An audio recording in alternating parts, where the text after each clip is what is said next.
dispensing drugs and pharmaceuticals. But young people, by using social media, are very good at dispensing knowledge and information.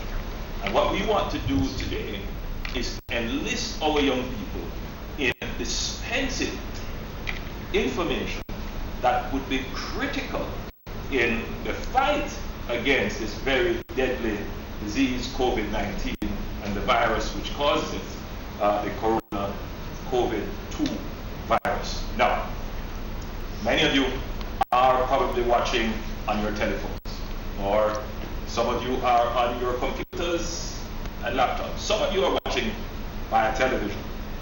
And what we would want you to do is to listen very to the information that you are going to get from the esteemed professionals that are here, who will tell you about the virus that causes the disease, how it is transmitted, the symptoms of the disease, and then we will go into some of the social impact of the disease.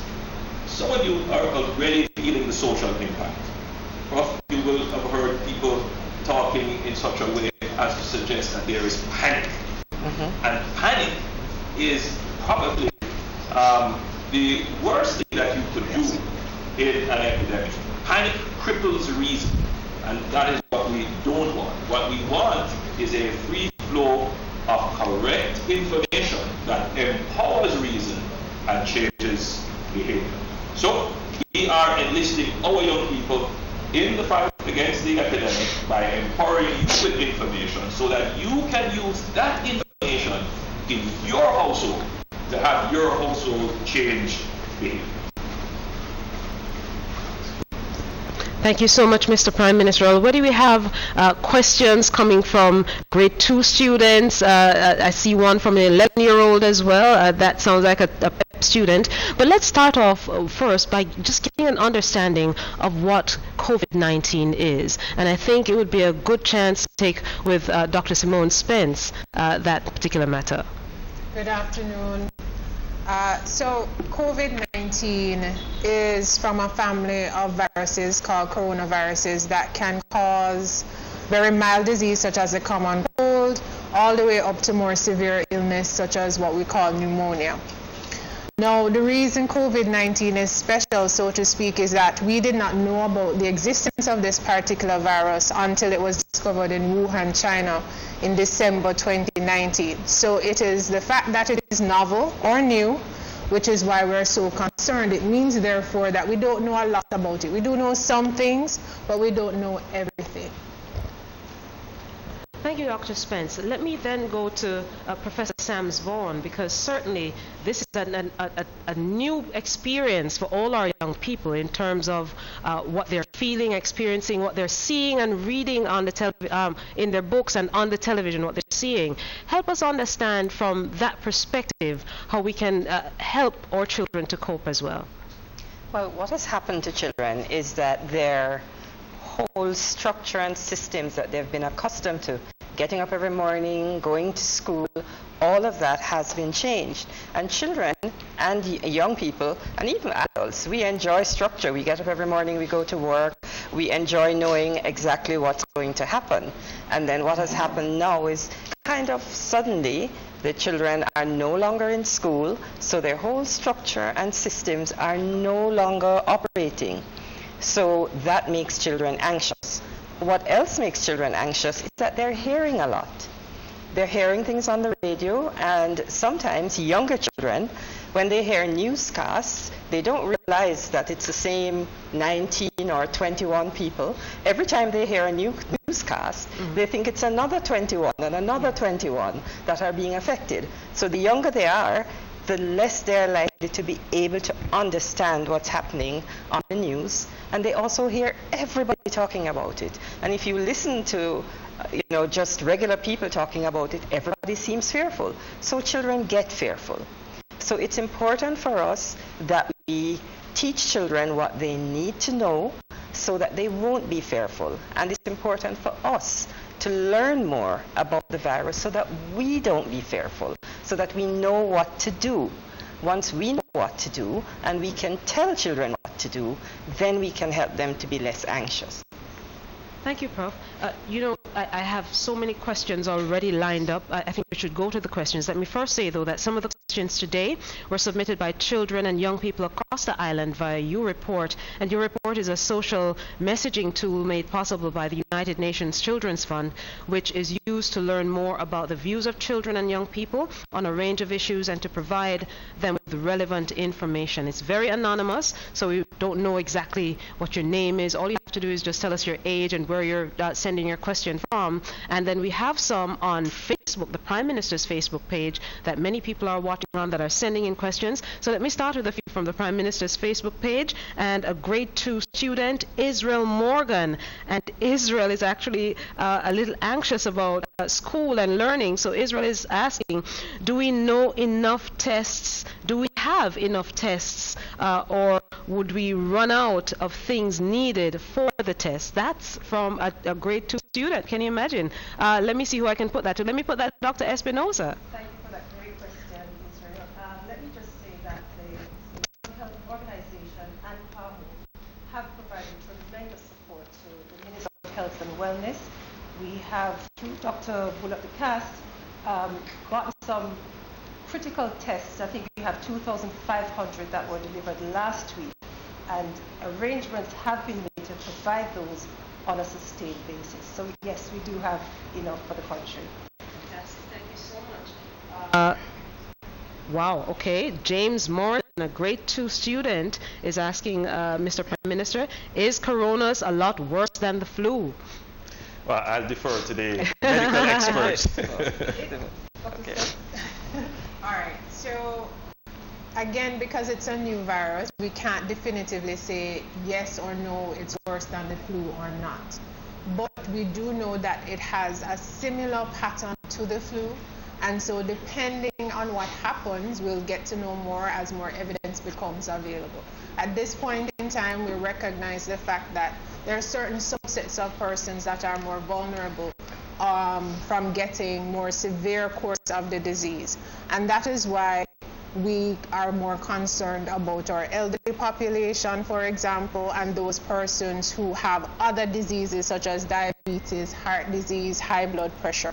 And so why it is that we are promoting that these persons take special care, because we recognize that the disease can impact them a little bit more significantly than it would young adults and children and youth. Well, just to add another dimension to it. So yes, the epidemic, the disease, has the medical and public health aspects to it.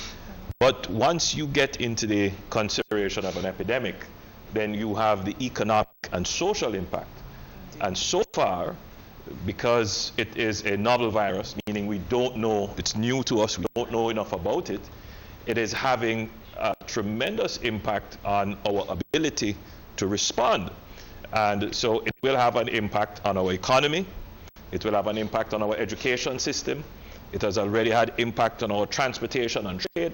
So the disease is not just you getting sick, but it is the ripple effect through our economy and society. And so far, as it has been turning out, this COVID-19 disease has had a tremendous impact, far greater than what we now understand to be the current influenza flu virus.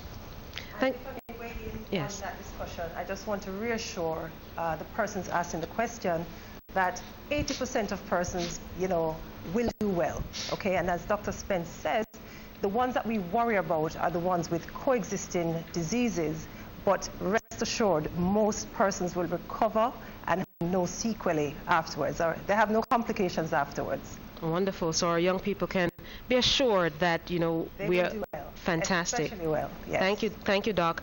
I have one from Nicholas Sherrard. He hasn't said what grade he's in, but he says, Mr. Prime Minister, sir, thank you for doing this press conference for young people. He asks, what will be the outcome for students like me who are scheduled to sit grade 5 PEP exam soon? Okay, so he's in grade 5. Well, I'll let the Minister of State give that response. All right, so first of all, again, we want to welcome all our children and all our youth viewers to this digital town hall. The PEP exams, as you know, we are going to postpone the PEP exams, all right? We will give you more advice or more updates as soon as we get more information. Obviously, we're going to have to discuss matters as well with the cabinet. So when the Prime Minister sits with his executive team of government ministers, then they'll make further decisions. But for now, the PEP exams, they've been cancelled. We're looking at possible dates in June at this time. But of course, as we continue to monitor the progress of the virus in Jamaica, as we continue to have our discussions with the Ministry of Health, we'll be better able to give you a final answer. But we want to encourage you all, log on to the ministry's website, tune into TVJ. You can also go on EduFocal, one-to-one learning, and we will have a host of other websites available. For those persons, we know that not everybody has a computer or a laptop or a smartphone, and sometimes depending on where you live, we know that the signal for the internet might also be weak. So what we're doing is we're going to be, well, right now we're in discussions with other cable network providers. We're in discussions with Minister Faber Williams from the Ministry of Science, Energy and Technology, and we're going to be working with NWA to get more cables in the ground or more fiber optics, so that we can widen the scope. So like we'll be speaking with Ready TV and JNN and other persons, so we can get more cable channels into your homes so that you can have access. Already we've also started to train 180 teachers, and this is just the first batch, so that they can be able to give online courses and live TV presentations. All right, so this is for our PEP students and also for our CXC students. You would have been seeing the notifications about tuning into TVJ every day between 9 and 12 with repeat broadcasts on Saturdays as well, because we want to make sure that education, equal and undisturbed access to a good education for all our students. Fantastic, Minister. Thank you so much. Let me go to you, reporters. Of course, we have several platforms for you to send your questions to. Facebook, the Prime Minister's Twitter account as well, social media. We're streaming live on OPM website, and of course, you report. Let me get to you report. You report a female from age 17 from St. Mary is asking, Prime Minister, how soon is the government planning to reopen places? Well, the epidemic has a lifespan. It is almost like a natural event. And what we have seen coming out of China is that it lasted for about 2 months, and it peaked somewhere at around week 4 to 6. After that peak, then the number of new cases started to decline.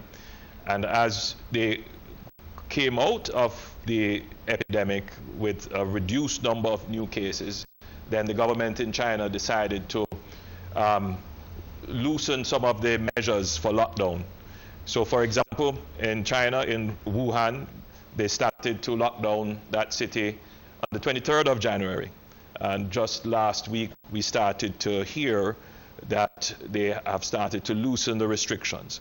So that gives you some idea as to how long the measures that we have put in place will last. It's very difficult at this time to say how long the measures will last. What we have been doing is to implement measures according to the threat level as we progress through the epidemic. So right now, we are at a particular threat where we have had to restrict persons by virtue of age.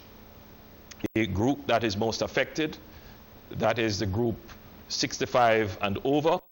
We have put in place general measures to control movement, such as stay at home, work from home. We have put in place measures to control gatherings.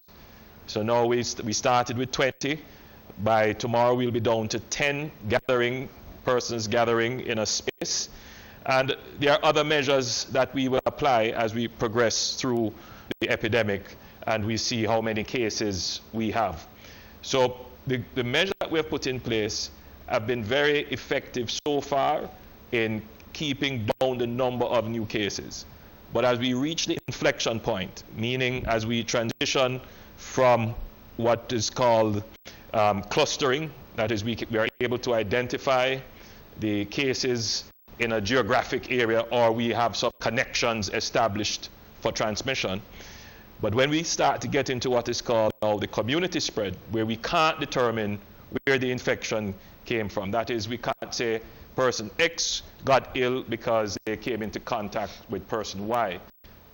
That means the virus is just generally in the community, and you could walk somewhere where the virus is on a surface, you could touch it, and you get ill. That now is when the disease will take off rapidly in the society.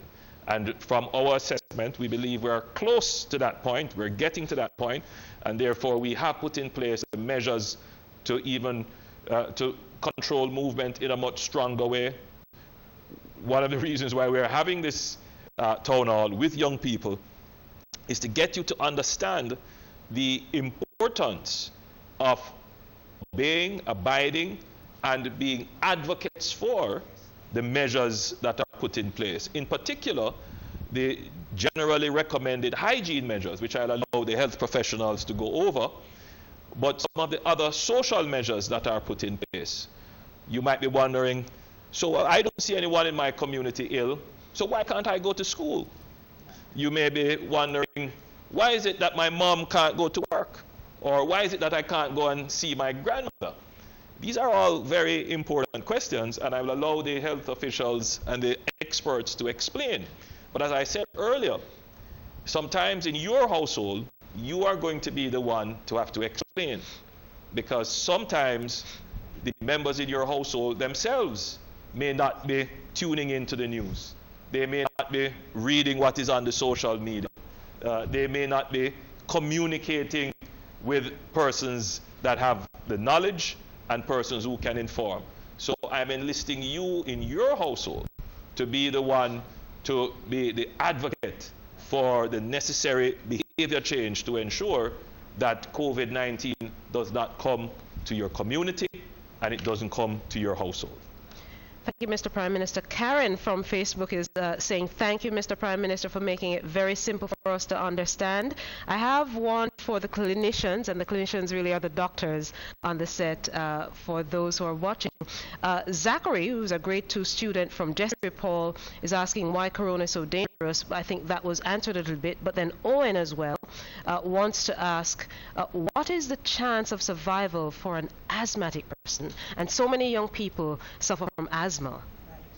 So let me answer that question. Thank you for that question. It's very important because the asthmatics are one of the types of persons that we pay special attention to.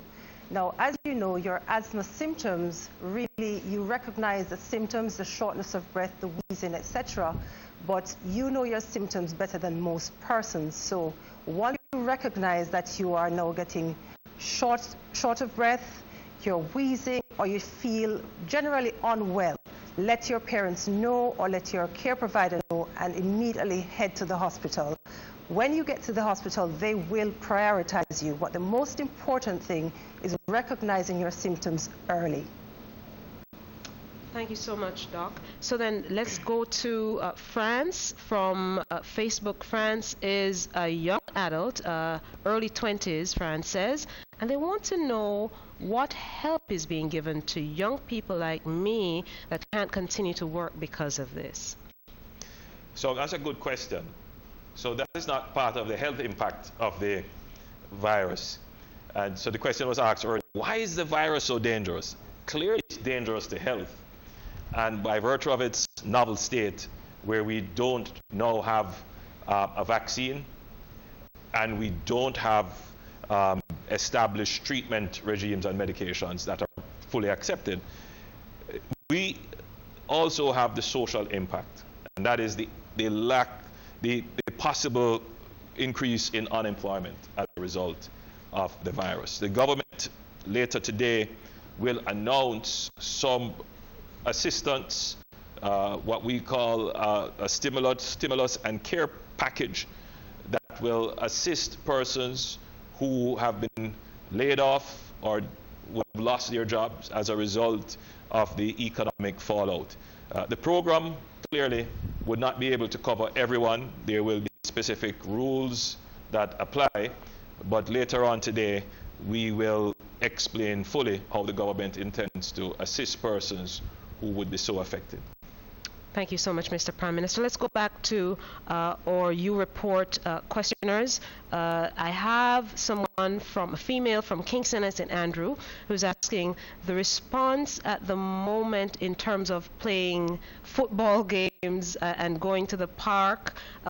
We're not able to move as much at Kingston and St. Andrew. I'm not sure what Kingston, no, the person is 19 from Kingston and St. Andrew, asking about with the limitations really in terms of 20 persons now to 10.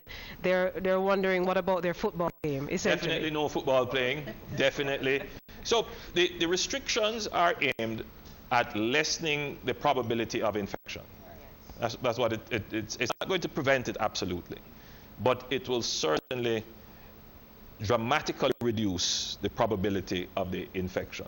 So there are some activities that give a higher probability. So if you go to a sporting event and you're in the stadium, that definitely would have a higher probability of getting persons infected. If you're not at the stadium, if you're at home and no one in your home has it, then you have a even greater probability of not getting it. So you see the two extremes. So we're trying to get people to be at the end of the spectrum where they are not in close contact with a large body of persons. So now we are saying 10. 10 still allows for the functioning of the society. You can still do basic things such as going to the pharmacy, essential to get medicine.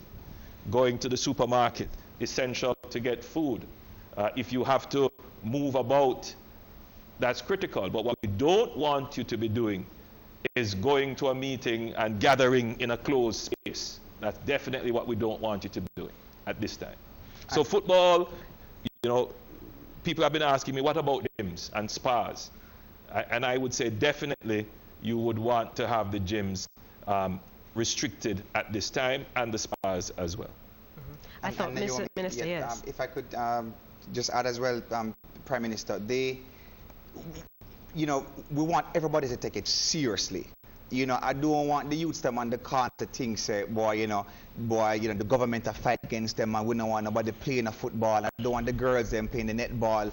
Think, say, we don't want nobody playing netball or anything. We want you to play sports, but just exercise by yourself for now. Take the thing serious, because at the end of the day, you might think, say, you're invincible and nothing going to do you. Always remember, the safest person is yourself, because you can't tell who have the coronavirus by looking. You can't. So you might think, say, my bridge and I'm going to play some football, I'm going to play some netball and things. But guess what, know? Everybody look fit and healthy, but one person has the virus and none of the don't know. That person that will infect the 12 or the 24 of you on the field or whatever, then you now go back to your different homes and then you have the spread. So bear in mind. And go and hug up grandma. And there you go. You bear in mind, you go home, you hug grandma. Poor grandma is 80 or 75 or 65. Grandma now gets very, very sick. You go and hug up the baby. You go and hug up your little cousin that have asthma. So all of those things. That young person will go home, probably not show any symptom. Probably just say, I have a cold, just a little cold. Recovers, and poor grandma struggling for weeks. Doesn't recover at all. I would also like to remind the target audience that we're now seeing the disease in the 24-year-olds to the 79-year-olds. So just a reminder that it's still affecting the very young as well. Yes. And the evidence shows that. And I wanted to add to you, Minister Terlan, that exercise is really important. Yes. Exercise helps with your immunity. Exercise keeps you stronger. So since you can't exercise in groups, as Minister just said, exercise by yourself. It's important to keep exercising. Yes. And one of the things we've seen coming out of the COVID crisis, we've been seeing these push-up challenges online. So listen, you can stay home, you can do your push-ups, you can jog on the spot, you can run around the house, you can run around the yard. We want you to stay fit. We just want you to stay fit in a very, very safe way. Remember, every single measure the Prime Minister and the government puts in place, our health minister, is to ensure your safety. At the end of the day, your life is important, the life of your families and your loved ones, and that's the aim right now. I also want to yes, if you could, Dr. Spence, yes. Just to say in terms of, so I think it's important, especially for children and young people, to also understand how the virus is transmitted. Right. And in terms of the fact that it is what we call droplet and contact spread. So somebody gets infected and start having symptoms usually around day 5 or 7 of the illness. They start coughing and sneezing, and that cough or sneeze sends out droplets that have the virus inside it. Then you may touch a desk or a keyboard, for example, using your computer, and it's on your hands. The hands then go to our faces, which is the eyes, the nose, and the mouth sometimes. And so we are not always conscious of these little things that we do. So this is why it's so important for us to practice and also help to remind our friends and our family members about hand hygiene. Yes. So the hand washing cannot be overemphasized in terms of washing your hands with soap and water for at least 20 seconds. We tell persons to sing the happy birthday song to yourself twice, just to remind you that this is how long we're supposed to be washing our hands for. Using your alcohol-based hand sanitizers as well, if it is that you don't have immediate access to soap and water at that point in time. And the other thing I want to point out, the importance, as you said, about gathering together in crowds and keeping it at 10.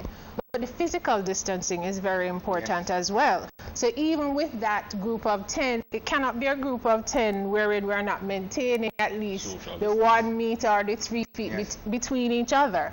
Because again, when you cough or you sneeze, you might not be actively ill in terms of you're feeling that I'm coming down with cough or cold. It might be early, but viruses are still within the droplets. And you cough and sneeze, and it lands on someone and on their clothes. They touch the clothes, and then again to the eyes, the nose, and the mouth. So we also want to reinforce the social etiquettes as well with sneezing in your elbow joints, or you cover your mouths so you don't disperse those droplets.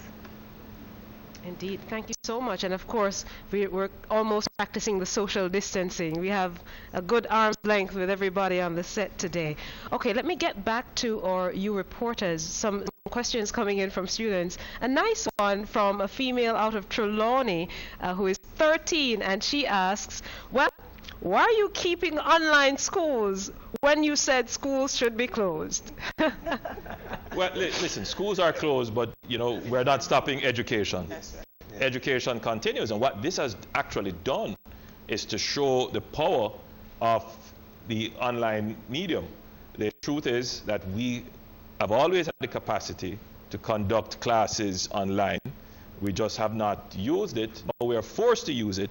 And I think school administrators and educators are now coming to respect the medium as a very powerful medium for the delivery of knowledge. And my own assessment is going forward that we will have to be using this now far more than we did in the past.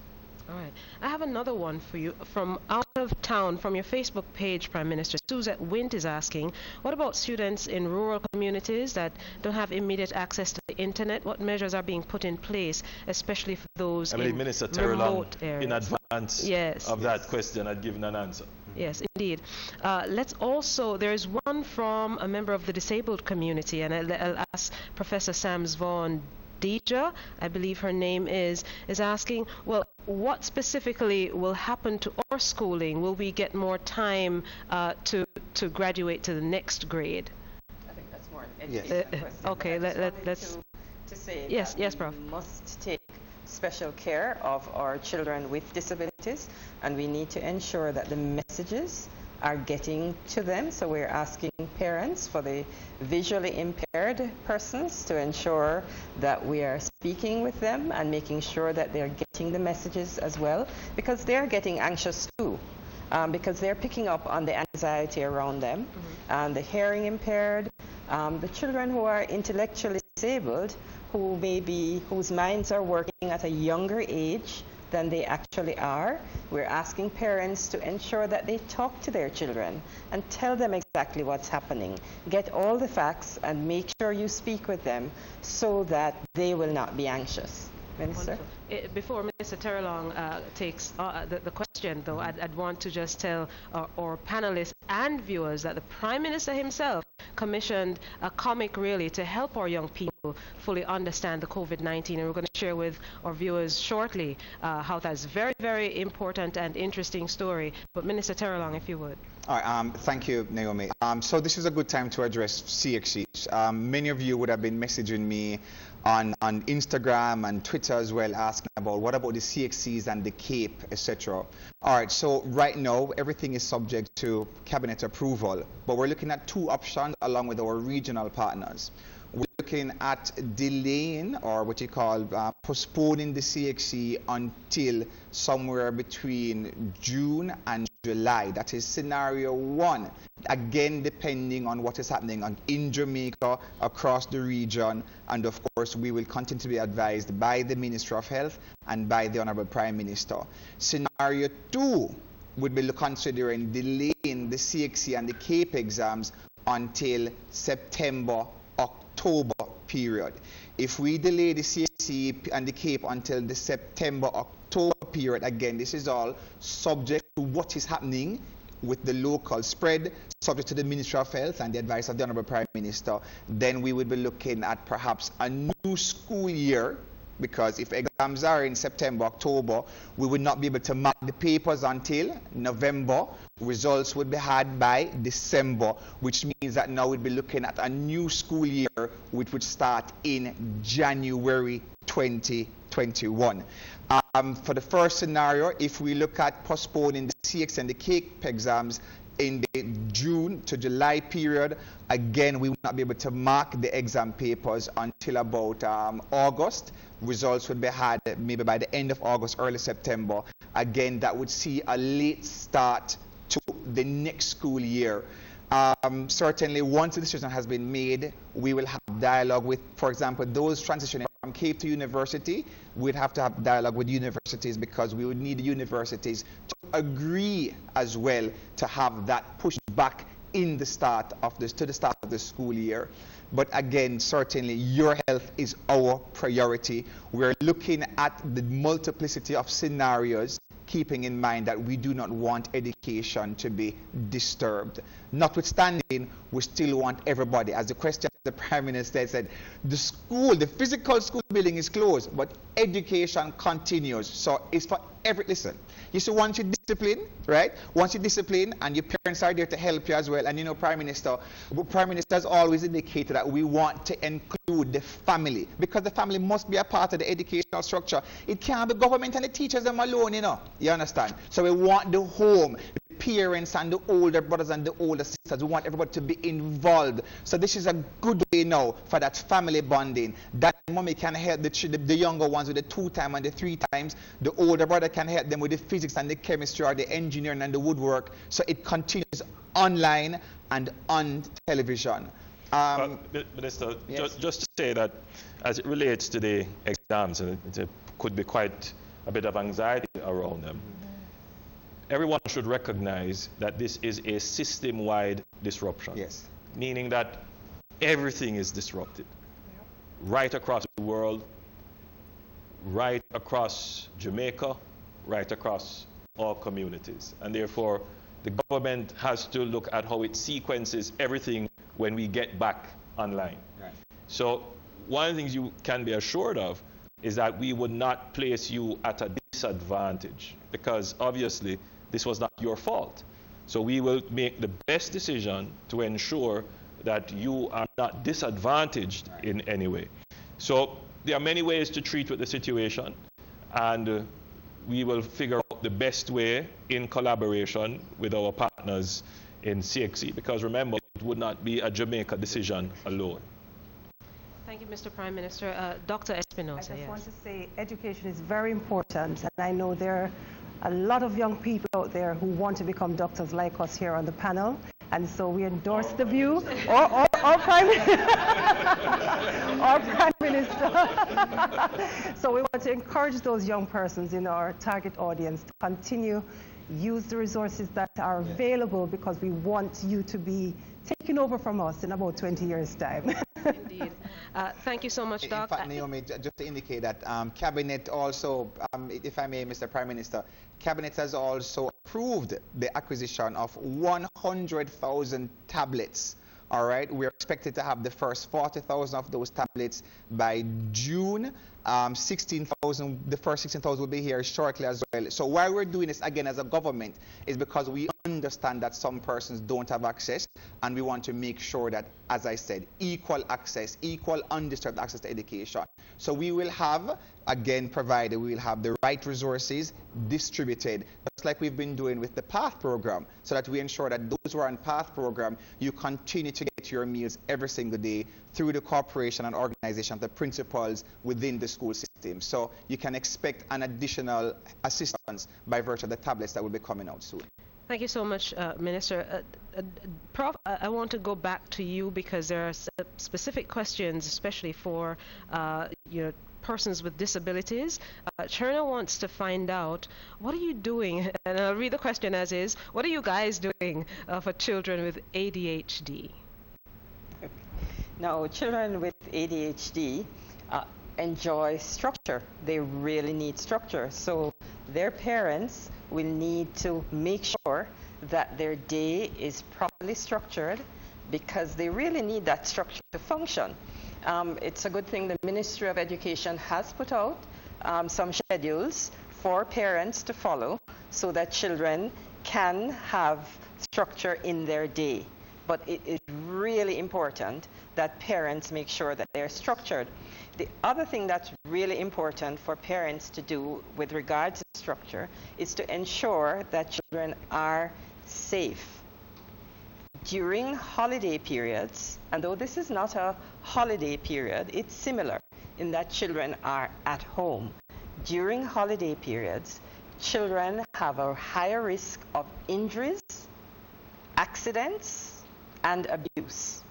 So we need children to be careful about their surroundings, be careful about what's happening in their environments, and we need parents to be especially careful about children in this particular time.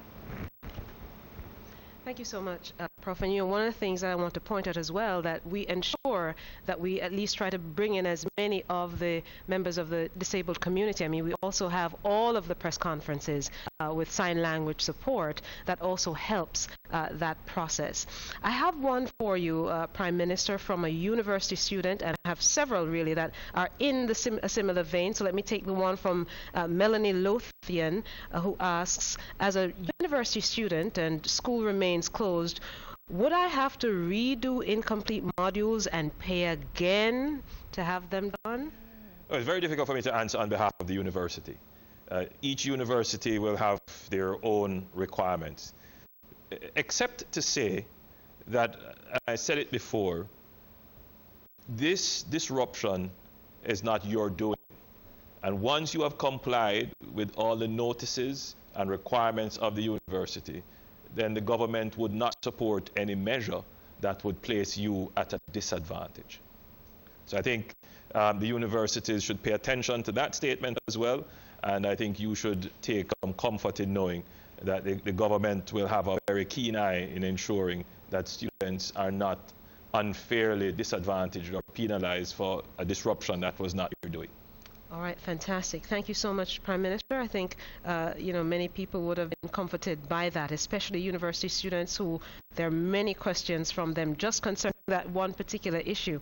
Let me go back to the U report questions. Out of St. James, I have one from a male who is 22 who says, how many COVID tests are being carried out each day? Well, that number varies because it depends on how many persons that we suspect possibly could have the virus, and therefore they're screened and tested. To date, we have tested 124 up to yesterday's figures, and 99 were negative. We do know we have 21 confirmed cases to date. But again, those figures change, and this evening in our press conference at 5, we would then be able to update as to where we are at with that again. I also want to remind Naomi that this is the influenza period. So in addition to dealing with COVID-19, we also have the regular viruses, influenza included, A and B. We're also within the dengue situation as well.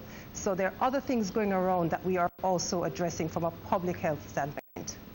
Thank you so much, Doc. I think, Naomi, it's important just to make the point now that, you know, as a government, we don't practice discrimination, and we're asking everyone. So, I mean, you know, don't be careful and be cautious, but you're not going to scan nobody and you're not going to beat them up. I mean, we've been hearing reports say, you know, a man might push another man because he coughed, or, you know, we've been hearing those reports, and what we're saying to the public is just no panicking, all right? And don't resort to violence or abuse or the sort of disrespectful discrimination kind of behavior if you suspect someone might have the illness. You know, I heard one doctor say, I think it was the CMO, but what one doctor indicated that, I mean, a year from now, you know, once the scientists have gotten a better understanding and the doctors can speak to it, but a year from now, it's going to be like a regular cold, you know.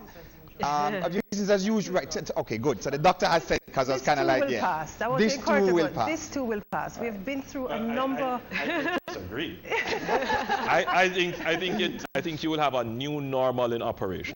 I mean, so once you have a vaccine in place, then clearly you would be able to have a greater control. Absolutely. But what we have learned from this is that you cannot dispense with the recommended hygiene practices. Absolutely. I think you are not going to forget social distancing. So that is going to be, that is now in our vocabulary, it is now in our thought process. You might very well see less handshaking. Yes. In the same way, after SARS, people started to wear masks, and even up to this day, people are wearing masks. In other words, it is now within our culture. And I believe it is good that it is within our culture, because the same precaution that is taken against the COVID virus is the same precaution that would work for influenza. Absolutely. So I think the greater awareness in the population, in particularly with young people, being aware that as we become a far more connected society, which we are, some of you are traveling to far-flung places, and as our economy expands and the global economy expands, and many of you are aware of climate change and the impact of economic expansion on the climate. It is not just the environmental issues that we have to pay attention to, but also bringing in novel diseases, new diseases into our population, and how our population will respond to it. You have to be very cognizant that the future in which you are going to inhabit and live in will have these threats to humankind, to your life. You have to be able to adjust to that. You know, we only have about 13 minutes left. It really is an hour. And I'll tell our young people that today is a very important day. We conclude the budget debate. And of course, the Prime Minister has to be in Parliament to deal with that, as well with the Minister of Finance. I have a question concerning budget, actually, Prime Minister, coming from a male 24 in Kingston and St. Andrew, who says, I would like to see an increase in the budget for the Youth Adolescent Policy Division, because after we've passed through the pandemic, there is a social and mental issue that our youth will have to face. Well, I'll first of all invite him to join me in Parliament. So that person obviously has a keen eye on policy, and I agree with him. And I'm certain that Minister Terry Long, did you set him up to ask that question? No, I did not. But because I do Minister agree. Terry Long has always been asking for an increase in the budget. So yes, it is something that we will have to pay very close attention to. Prof, if you would weigh in? Yes, but Prime Minister, there are going to be persons who are going to get exceptionally anxious, and these persons are asked to contact their local health service, because anxiety, depression, a lot of mental health problems can arise because many persons are put in situations that they weren't previously in. Many persons have been in quarantine, in isolation. Many persons are confined to homes. And it's important that we understand some of the mental health issues that are going to happen to not just adults, but to young people and to children. It's important that we understand that children might have very difficult behavior just now. They might not sleep as well. They might be irritable. They might not eat as well. And that's because they can't tell us how anxious they are. The child who is older will be able to say, boy, afraid is he? But the younger child is just going to act out. And we ask older children, young adults, to be cognizant, to understand what's happening to younger children, and in a more general way that persons seek help when they can't manage or they can't cope with the challenges that their children are having or with the feelings that they themselves have about being anxious.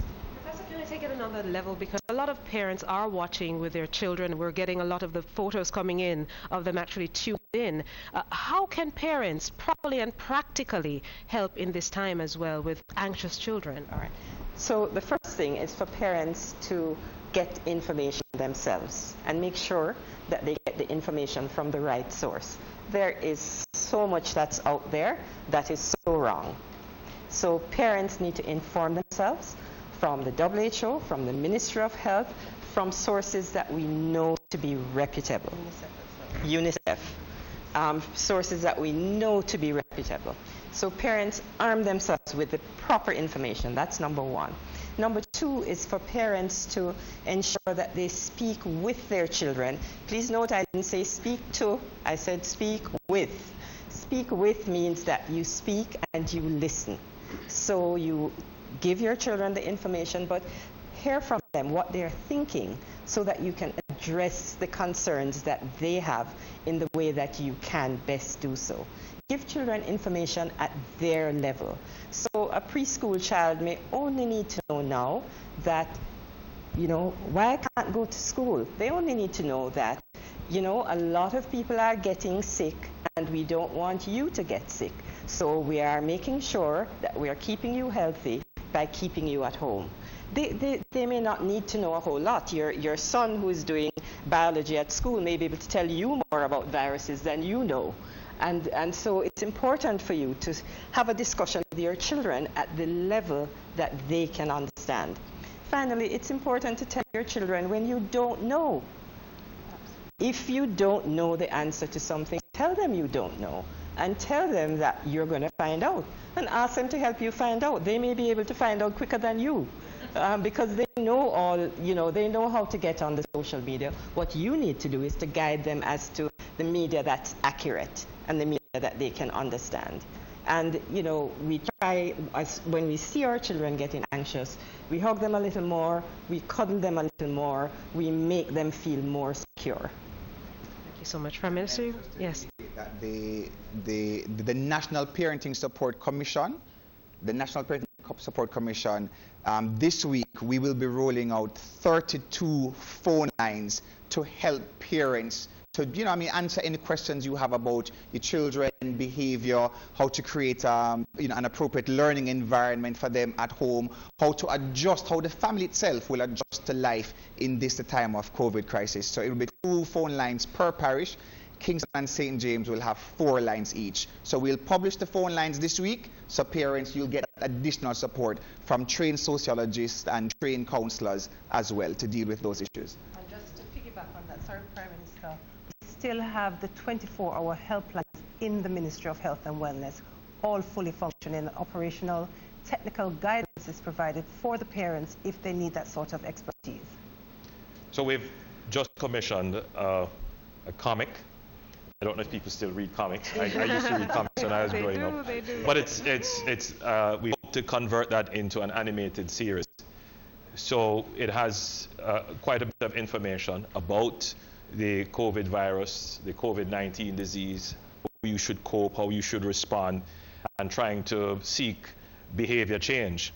And we will be having a preview of the comic here today. But as I started by saying, I want to enlist the support of our young people in being agents of behavior change for us to be able to be strong fences in containing the spread of the COVID-19 disease. So we don't want any weak fences. We must all be strong.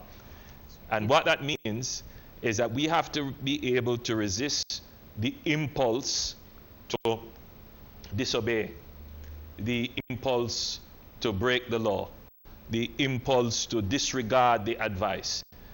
We need every single Jamaican now to come on board and say, we are going to observe the guidance, the recommendations, and the orders that are given. We're going to comply, and then afterwards we can complain.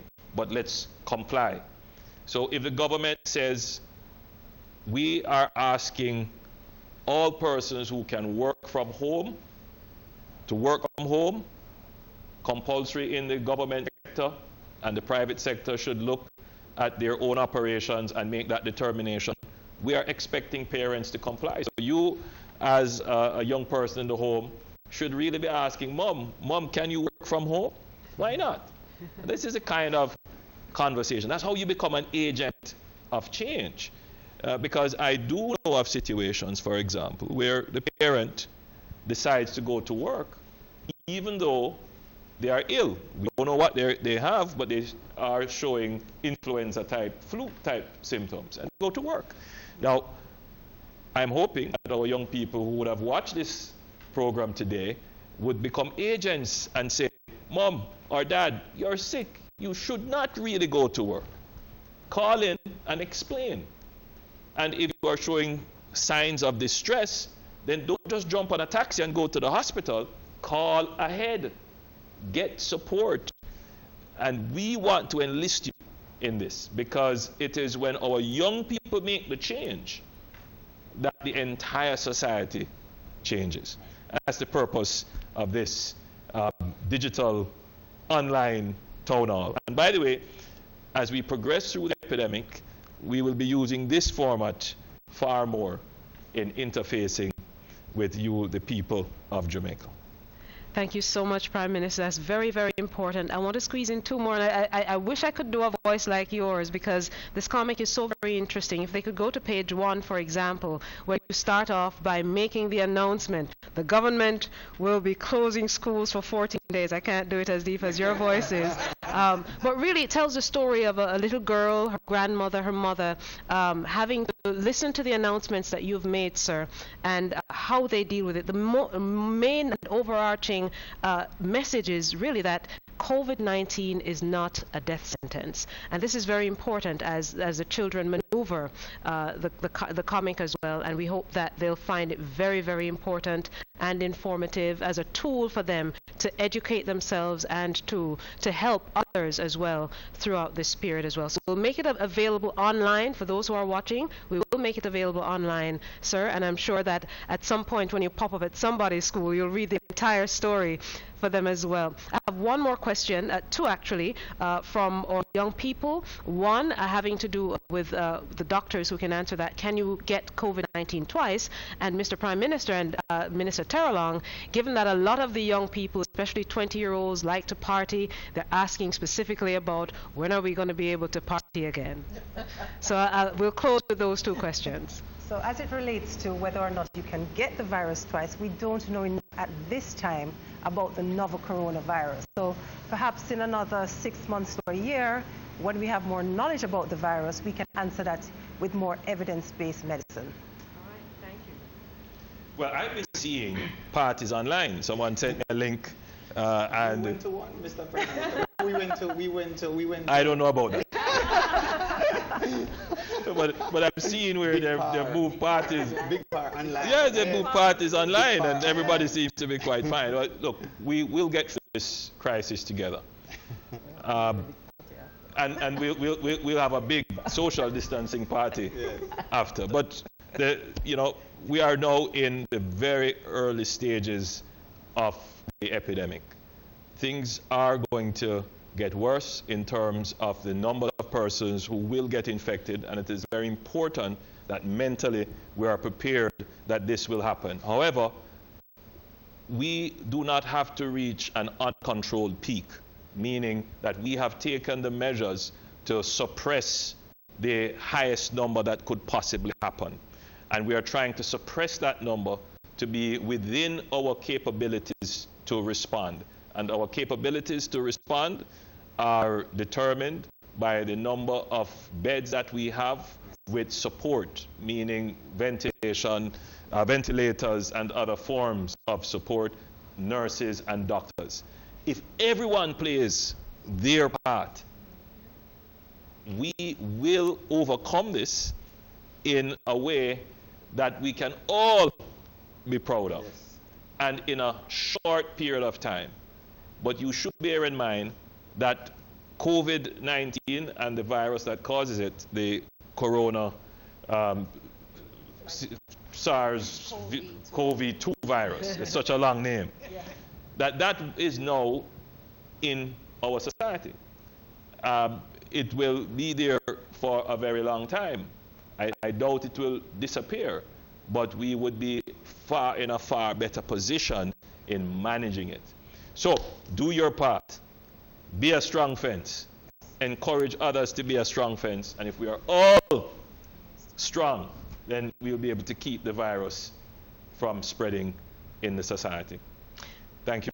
Mr. Prime Minister, thank you. I want to thank all the members of the panel as well. The Honorable Alondo Terrong, the Minister of State in the Ministry of Education, Youth and Information, Professor Sams Vaughan, who is Professor of Child Health and Development, Dr. Simone Spence, Director of Health Promotion and Protection in the Ministry of Health and Wellness, as well as Dr. Cordell Espinoza Campbell, Acting Director at the Emergency Medical Services at the Ministry of Health and Wellness. Thank you so much. We've enjoyed asking, and of course the panel has answered your questions as many of you posed. We've seen all the pictures as well of those of you seated in front of your computers, your television sets, with your parents' phones watching. We thank you so much, and we want to have you join us again. Now, today we focused on the young people. Tomorrow the Prime Minister will take some time to focus on the older ones. Of course, you know, the Prime Minister mentioned yesterday that there is an order for those 75 years and older to stay indoors. So tomorrow we want to engage those of the older ones in the population and help everybody through the coronavirus, the Corona-19 virus as we call it. Thank you so much for joining us. It was our pleasure. The Prime Minister is off now to Parliament to ensure that we pass the budget and to make sure that he takes care of the rest of Jamaica. Thank you for joining us, and join us again tomorrow.